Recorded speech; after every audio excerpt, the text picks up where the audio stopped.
Коллекция Айдера Халилова пополнилась работами выдающегося художника Олега Грачева. Любовь к его творчеству у коллекционера родилась в годы возвращения семьи в Крым. Только вернулись в Крым.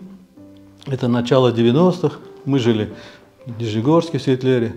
И как я в Симферополь приезжал, всегда первым делом выставочный зал. Приезжаю, смотрю, там какая-то выставка намечается, видимо.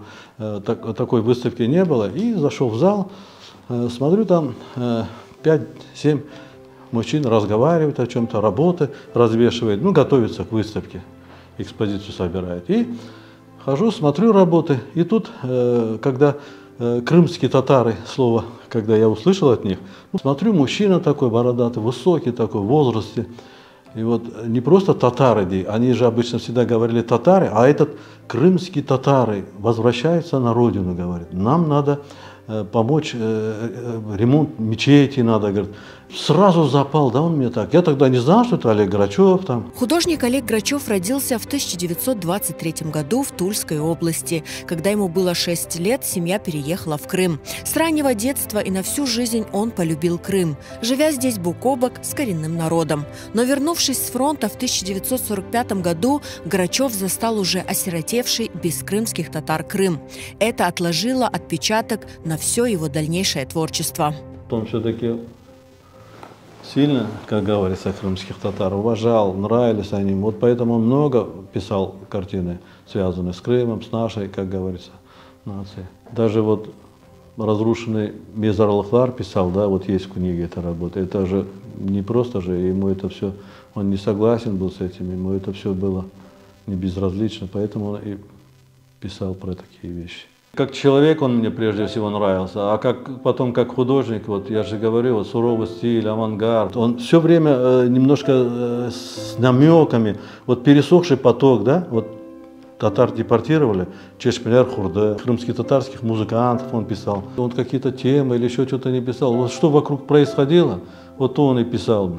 Вот чем он не согласен был, скажем, вот, что творилось вокруг, философские работы он писал.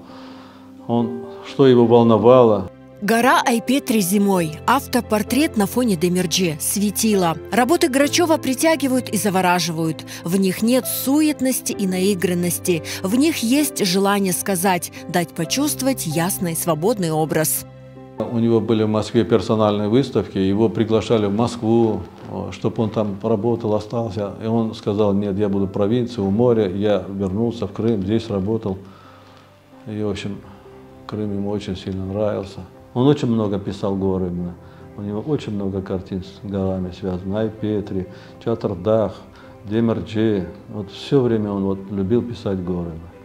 Для меня эти работы все интересны, все ценные. А особенно вот эта последняя работа, автопортрет на фоне вот Демирджи, это вот просто мне, как говорится, я сильно очень нравится, не могу налюбоваться, честное слово, очень хорошая работа. Вот 68-й год, вот в таком стиле работал, вот 68-й год. Но особенная и наиболее ценная в коллекции Айдера Халилова последняя работа Олега Грачева. «И был вечер, и было утро». Эту картину художник так и не дописал.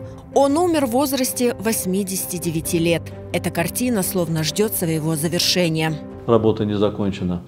И вот сейчас можете даже ее потрогать, да? Вот до сих пор эта работа не высыхает. Вот какая-то вот необъяснимая штука. Вот не высыхает эта работа. Я рамочку вот на него одел, и вот эта работа сейчас у нас находится. На сегодняшний день известно о более 150 живописных полотен и рисунков художника. Его работы находятся в частных коллекциях России, Украины, Германии, Франции, Канады, Израиля, США, а также в художественных музеях Симферополя и Севастополя. Айдер Халилов, как настоящий ценитель, является счастливым обладателем 12 работ одного из своих самых любимых художников Олега Грачева. Женя Гончаренко, он коллекционер, он его застал, он с ним был знаком. Вот я у него приобрел эту первую работу. А потом несколько работ мне Антон подарил. А вот эти 3 работы последние, это приехали из Москвы, прислали мне, вот получил я. Сын прислал, Кирилл. Супруга Наташа, вот она, как-то мы с ней списывались, она говорила, я обязательно, говорит, когда приеду в Крым, они сейчас эти работы хранятся не в таком хорошем месте, говорит, я приеду, я обязательно, говорит, с вами встречусь, говорит, и хочется эти работы передать нам. И вот, как говорится, вот когда она приедет, хочется сделать вечер памяти, так, выставку о нем, поговорить, вот такой вот хочется мне.